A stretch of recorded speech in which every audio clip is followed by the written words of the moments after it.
કેન્દ્ર સરકારે તાવ અને દુખાવામાં રાહત આપતી નિમેસુલાઇડ દવા જેને વેચવા પર અને બનાવવા પર સંપૂર્ણ પ્રતિબંધ મૂક્યો છે। 100 mgથી વધુ ડોઝની નિમેસુલાઇડ દવા કે જેનો ઉપયોગ દુખાવો મટાડવા માટે કે પછી તાવ આવે ત્યારે થતો હોય છે તેના પર સંપૂર્ણ પ્રતિબંધ મૂકવામાં આવ્યું છે। તે રાહત જલ્દી આપે છે પરંતુ તેના કારણે લીવરને નુકસાન થાય છે અને માટે કેન્દ્ર સરકાર દ્વારા મોટો નિર્ણય લેવામાં આવ્યો છે।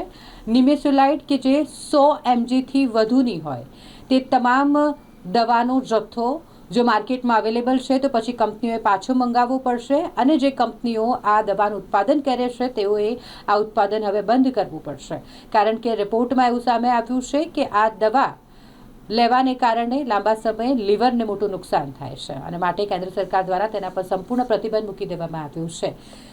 નિમેસુલાઇડ કે જે 100 mgથી વધુ ડોઝની છે ફક્ત તેના પર પ્રતિબંધ મૂકવામાં આવ્યું છે। 100 mgથી ઓછા ડોઝની જે નિમેસુલાઇડનો ઉપયોગ કરવામાં આવે છે તાવ અને દુખાવા માટે તેનો ઉપયોગ કરી શકાશે।